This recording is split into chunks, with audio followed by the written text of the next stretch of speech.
President wa Afrika Tshipembe Vho Matamela Cyril Ramaphosa va ku fara nyambedzano na President wa shango la America Vho Donald Trump ngei Washington. Mutangano wonoyu wo thoma zwavhuḓi fhedzi u tshi ya vhukati mimuya ya mbo ḓi dzikuwa musi Vho Trump vha tshi amba uri vhatshena zwolusa vhorabulasi vha khou vhulawa nga vhunzhi fhano Afrika Tshipembe. Ndi madekwana avhuḓi ri khou vha ṱanganedza kha mbekanyamushumo yo khetheaho ya zwa maramani twi u bva nḓuni dzashu dza khasho fhano Auckland Park Johannesburg. Nanga dzina ndi Findi Vhuyafi Mathode. Kha ri vhe roṱhe ri dzulele mutangano uyu vhukati ha vharangaphanḓa ava vhavhili.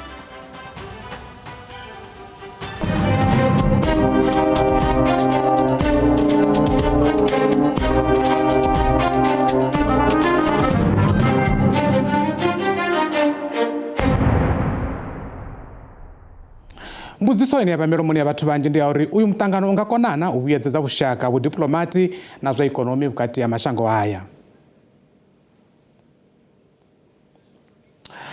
Fhedzi ya mbudziso ine ra khou i ḓisa ngei lushakani ndi ya uri na vhone vha ri mini nga mutangano uyo wa madekwana namusi vhukati ha president wa lino Vho Cyril Ramaphosa na president wa shango la America Vho Donald Trump. Kha vha shele mulenzhe kha ino mbekanyamushumo hune ra ḓo vha fha tshikhala tsha uri vha ri founele kha nomboro yashu ya 011 714 7375.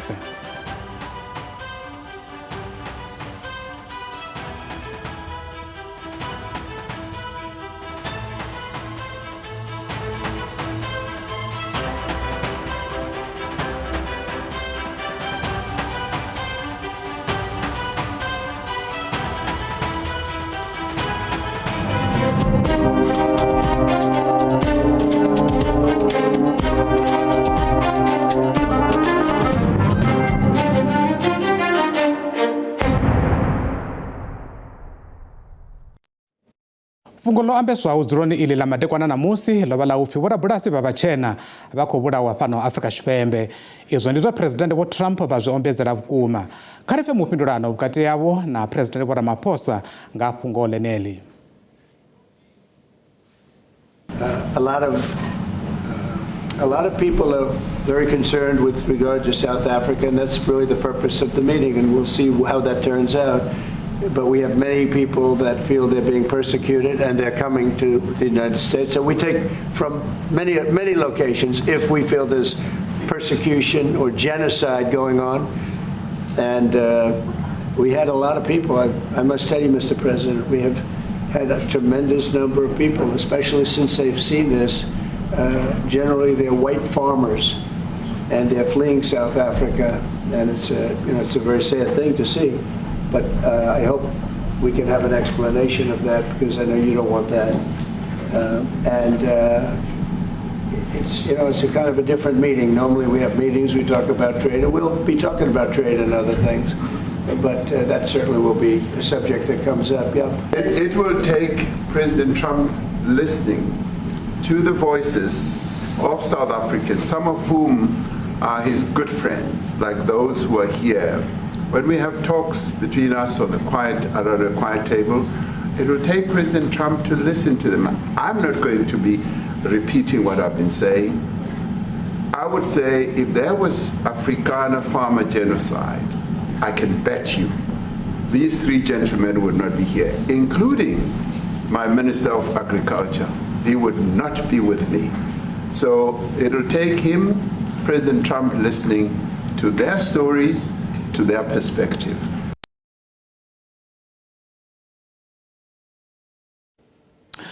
Usedza fungo la madekwana ano ri khou ṱanganedza musaukanyi wa polotiki ndi Vho Brutus Malada na muḓivhi wa zwa ikonomi ndi Vho Patrick Matidi u bva kha Multi Asset Strategies. Ndi madekwana avhuḓi ri khou vha ṱanganedza. Ṱhamusi ndi vho ḓi thoma nga Vho Matidi. Vho Matidi, President Vho Trump vha khou simesa ḽa uri Afrika Tshipembe hu na mabulayo ro sedzesa nga maanḓa vhorabulasi vha vhatshena, ngeno President Vho Ramaphosa vha tshi khou amba uri mutangano uyu wavho na Vho Trump ndi mutangano wa uri u vusuludziwe kana u khwaṱhisedziwe vhushaka ha zwa mbambadzelano na zwa ikonomi. Vha ḽi vhonani ḽeneḽo fhungo? Ndi vha lumelise, ndi dovha ndi lumelise na vhaṱaleli vha mbekanyamushumo. Na riṋe ra lavhelesa uri hoyu mutangano u ḓo lavhelesa nga maanḓa nga kha zwa ikonomi, ngori ri tshi lavhelesa shango ḽashu ri bindula nga maanḓa na shango ḽa America, and hu na mabindu manzhi a America ane a vha fhano ane o thola vhathu vhashu vhanzhi. lune arali hu sina pfano mabindu haya arali a tshi nga humela murahu a ḓo sia uri ri na gomelelo ḽa mishumo zwi ḓo ṱonana u sa vha hone ha mishumo ngeno Afrika Tshipembe. So raro lavhelela uri vhoramafhasi vha tshi swika mafhungo mahulwane ane vha ḓo amba vhane vha ḓo guma vho pfana vho farelana ndi one a ikonomi. Mara ro ri tshi lavhelesa no vho Trump vha khou tama u thoma nga ha mbulayo ya vhalimisi nga maanḓa vhatshena. So ri na thembo uri sa zwino vho ṱangana so maambiwa ono fhirela phanḓa ono vha kha ikonomi futhi lune vha tshi fhedza vha ḓo ri ḓivha zwo ri na kha mafhungo a ikonomi na vhubindulano vho guma kha ḽifhio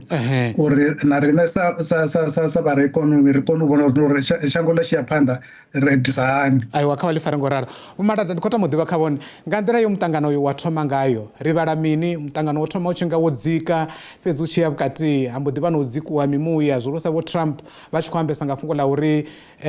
vhorabulasi zwihulusa vha vhatshena vha khou vhulawa nga vhunzhi fhano Afrika Tshipembe ri vhala mini nga nḓila yo muṱangano wa thoma ngayo na musi u tshi vho ya vhukati.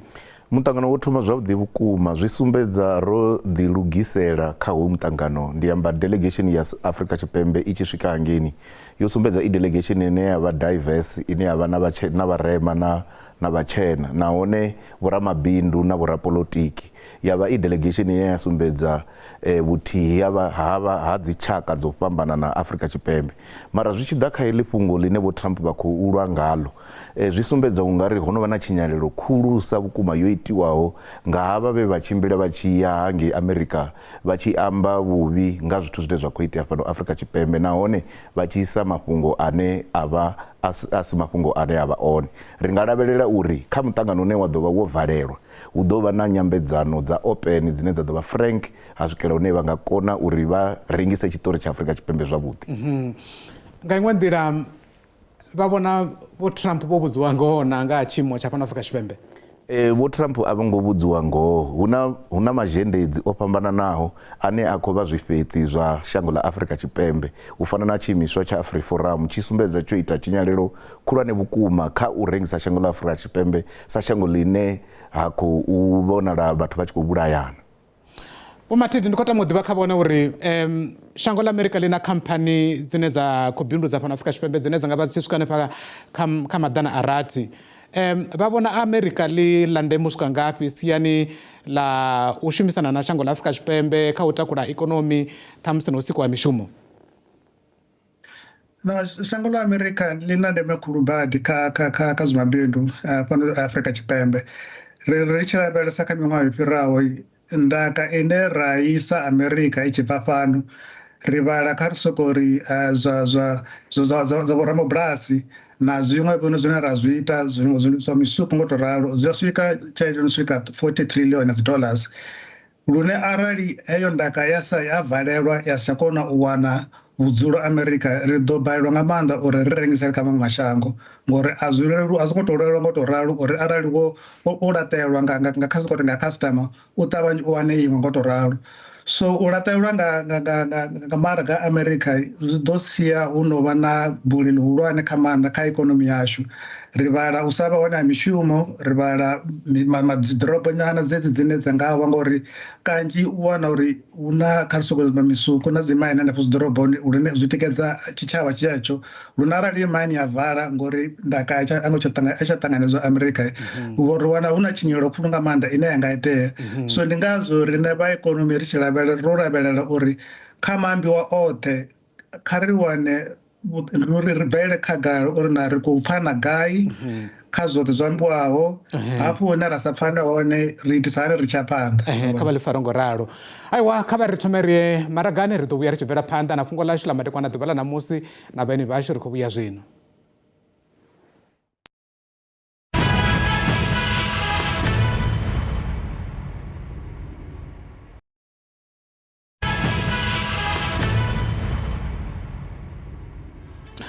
Ri khou tovhura vhaṱanganedza kha ino mbekanyamushumo yashu yo khetheaho yo sedzaho kha muṱangano wa madekwana ḓuvha ḽa ṋamusi vhukati ha phuresidennde wa shango ḽa Amerika na phuresidennde wa fhano Afrika Tshipembe vho Cyril Ramaphosa. Vho Ramaphosa vho ita na u kwangoledza vho Trump uri vha ḓe kha ḽino shango ḽa Afrika Tshipembe khuvhanganoni ya G20 ine ya ḓo vha hone nga ṅwedzi wa Lara nga vhuya na ṅwaha nga ri pfha uri nyambedzano yeneyo yo tshimbila nga nḓila ḓe. So without the United States, the G20, just like the G7, used to be the G8, but brilliantly they threw Russia out. It would have been a lot better if Russia was in. You know, a lot of people would say, oh, that's not it. Because if Russia was in, you probably wouldn't have this war. And if you had a different president, you wouldn't have the war either.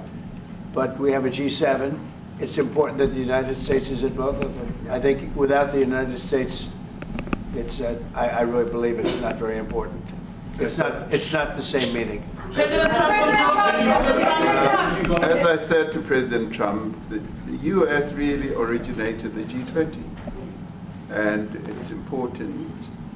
that the United States continues to play a key role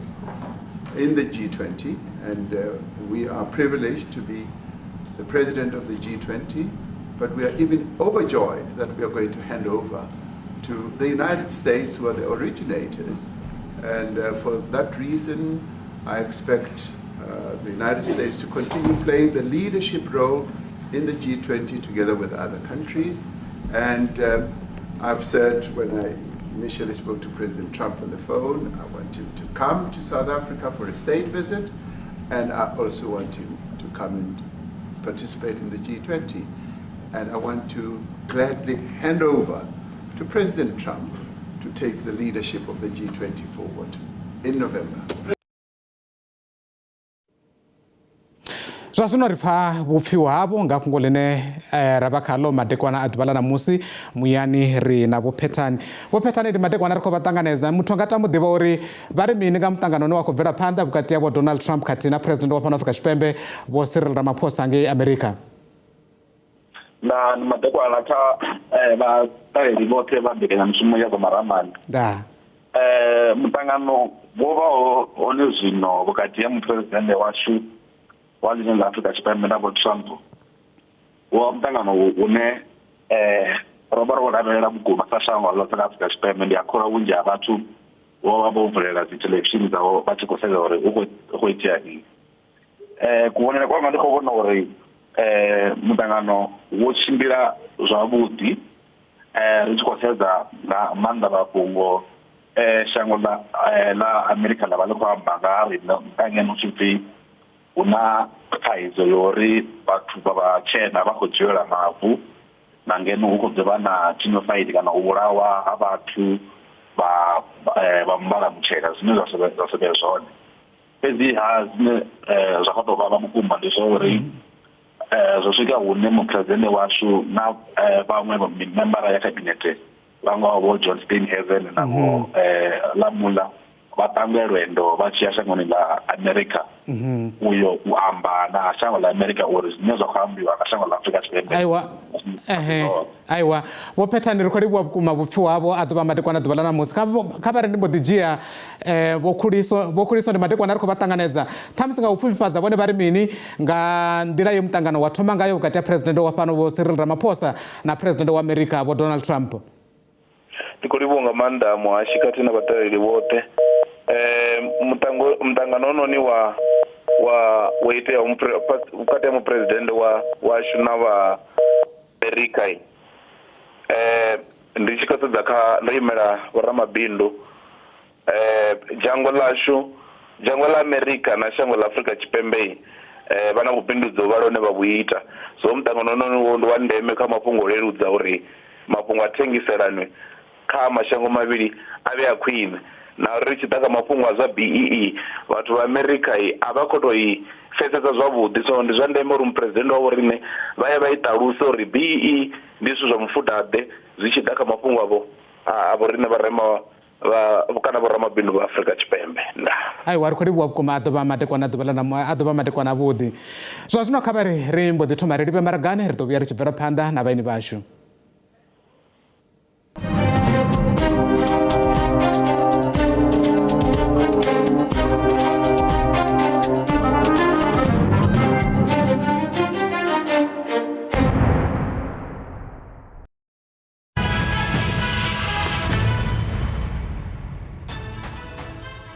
ri khou tou fhura vha ṱanganedza zwa zwino ro dzhena kha luṱa lwa u fhedzisela lwa ino mbekanyamushumo ṱhamusi ndi vho ḓi ḓa kha vho Malada vhaṅwe vha ri president vho vhonala vha tshi nga vha khou thengathenga ndi khou tama u pfha kha vhone uri vho vhona nga nḓila president vha ḓi fara ngayo tshifhingani tsha muṱangano wonouḽa na vhoramafhungo na president vho Trump vho ḓi fara nga nḓila ḓe ṱhamusi nga u tou pfufhifhadza muphuresidennde vho ḓi fara zwavhuḓi vhukuma nahone vho amba vho dzika vha vho thembela kha vhathu vhe vha ṱuwa navho uri vha ḓo kona u imelela mafhungo a Afrika Tshipembe ndi vhona vho laṱedziwa zwiṱuku zwi tshi ḓa kha vhaṅwe vha miraḓo ye vha ṱuwa navho vha nonga vhatshena vha kha zwa mabindu vhuvhili havho a vho ngo tou amba u ṱoḓa u tsikeledza tshiṱori tsha uri nango hu na mabulayo Afrika Tshipembe vho ḓo sumbedza dzi tsumbo dza zwe vha ṱangana nazwo matshiloni yavho zwa sia zwi tshi khou ḓadzisa fhungo ḽa uri hu na vhugevhenga ndi vhona vho laṱedziwa zwiṱukunyana zwi tshi ḓa hafho vho vha vho lavhelela uri muthu a no nga sa vho John Steenhuisen u ḓo kona u sumbedza zwauri hayo ndi mazwifhi muthu a no nga vho Retief vha ḓa vho ḓi sumbedza na vhone uri na hayo ndi mazwifhi mara fhedzi havho vha vhathu vhane vha khou sumbedza uri vha na dzi tsumbo dza u ṱangana na u hombokiwa ha dzi property zwine zwa khou itea nga mafhungo a vhufobvu ho ḓalaho fano Afrika Tshipembe vho Mathidi ṱhamusi nga u pfufhifhadza ndi khou tama u ḓivha kha vhone uri eḽi fhungo ḽa u pfhi vhorabulasi zwihulusa vha vhatshena vha khou vhulawa nga vhunzhi a u nga swikisi hune ḽa nga thithisa ṱhamusi vhushaka zwa ikonomi ri nga wana ṱhamusi muṱanganoni une wa vha kati nga tshino tshifhinga vhukati ha vharangaphanḓa vhavhili une ndi wavho nga tshavho ndi tshi nga kona u ladzea na lune ra nga wana ṱhamusi hu tshi khou vha na mvelaphanḓa yavhuḓi ralo man a ri thembe uri sa musi vho ṱangana so vho Trump na ngoho vha ḓo thetshelesa maambiwa ane a bva kha vhoramaphosa na vhafhelekedzi vhavho uri vha zwi vhone uri no ha mafhungo ndi mazwifhi a na ngoho tsho nyago uri piringedza ndi dzi video na maṅwalo a vha wana a tshi bva tshi ḓivha bva gai lune ṱhamusi ri nga balelwa u sa ḓivha uri dzi video dzi ndi dza gai mara a ri themba uri sa musi vho ṱangana so vha ḓo kona u amba navho vha sumbedza uri no a huna na ngoho kha zwithu izwi zwo ambiwa Vho Malada Vho Malada dzina ḽa vho Julius Malema ro vhona na dzi video dza vho Julius Malema dzi tshi khou tambiwa ngei ndi ngani dzina ḽa vho Julius Malema ḽo ṱaha ngo rala ndi ngani vha tshi khou ambeswa ngavho fhaḽa fhethu Bo Julius Malema ri nga ri vha khou ambiwa nga u rali nga nṱhani ha dzi policy dzine dzangano ḽavho ḽa imela zwone mara ndi thaidzo ya uri vhathu vha Amerika a vha understand uri na democracy yashu i shumisa hani ndi vhona u nga ri musi vhoramaphosa vha tshi dzula fhasi zwavhuḓi vha ḓo kona u ṱalutshedza sa zwe vha khou sumbedza zwone zwa uri ri multi party democracy Afrika Tshipembe na vhathu vhane ra si tendelana navho vho tendelwa u vha na vhuambiwa na vhupfiwa zwino ndi zwithu zwine zwa fanela u ṱalutshedziwa kha hu muṱangano une wa ḓo vha wo valelea ndi khou tama u ḓivha uri kha fhungo ḽeneḽo ḽa vho Malema vho Trump vho ri ndi ngani Afrika Tshipembe ḽi sa fari vho Malema malugana na maipfi yavho ri nga vha farana kana vha nga si fariwe ri nga si vha fare ngauri constitution yashu i ya protecta dzi rights dza vho Malema u amba zwine vha amba zwone ngauri dzangano ḽa polotiki ḽo tendeliwa u ḓisa mihumbulo na dzi policy dzine ḽa believe khadzo Vho Mathidi u vha hone ha muthu ono nga vho Johan Rupert vho NELs ṱhamusi na vho Retief kha muṱangano wonoyu zwi amba mini vha nga thusa nga nḓila ḓe ṱhamusi kha u shandukisa mbonalelo ine ya nga vha yone nga tshino tshifhinga ndi vhona vho thusa uri ho muṱangano u vhe hone ngori ri tshi pfa tonga ndi vhone vhe vha ḓinda vha rumwa phanḓa uri rumbela muṱangano na vho Trump ndi vho Trump vha tshi tenda ngori u swika zwino hu si na vhuṱanzi uri ho muṱangano u nga vha hone so ri vhona vho thusa nga maanḓa uri muṱangano hoyu u vhe hone mara ndi tshi lavhelesa u vha hone muṱanganoni nga tshavho a thi vhoni ho thusa ndi vhona u tonga ho ri piringedza nga maanḓa ngori a vha ngo lingedza u hanedza maambiwa uri hezwi zwithu kwambaho a si ngoho tonga huṅwe vho ṋanisa vhavhona mara ndi na themba uri sa zwino so vho dzula ṱhamusi vhoramaphosa vha ḓo wana tshipiḓa nyana uri vha khakhulule vhukhakhi he a ambiwa na dzi video na zwitshakatshaka zwoṱhe zwe zwa ambiwa zwine u tou amba ngoho a zwiho nda luthihi nga sekende dza 2 fhedzi ndi khou tama u ḓivha uri ho ambiwa nga khamphani ya Elon Musk ya Starlink ndi khou tama u ḓivha uri ri nga fhedza ri khou vhona na khamphani ine i khou ḓo bindudza fhano Afrika Tshipembe ṱhamusi nga sekende dza 2 ari time ngori ri tama companies dzoṱhe dza mashango dzi tshi ḓa ngeno Afrika Tshipembe ngori ri ṱhoga mishumo ikonomi yashu ita uri i hule mara vha tshi ḓa kha vha ḓe vho lavhelesa na milayo ya fhano hayani thiri awa ri khou livhuwa vho Malada ri khou livhuwa nga mulandu wa tshifhinga kha vha ri ḽigadze henefho khathihi na vho Matidi ri ḽi fare henefho a ḓovha madekwana avhuḓi ndi khou livhuwa tshifhinga tshavho vhashu nga mulandu wa tshone tshifhinga nga vha ri ḽigadze henefha ri a kholwa ro vha fhaṱusa kha zwinzhi zwo kwamaho vhushaka ḽino shango na shango ḽa Amerika une hu na muṱangano vhukati ha vharangaphanḓa vhenevha une wa khou bvela phanḓa nga tshino tshifhinga mathina arali hu na ane vha tama ri dzhena khao kha vha ri lume nḓevhe zwidodombedzo zwashu ngezwo henefho a ḓovha madekwana avhuḓi kha vhone ndaa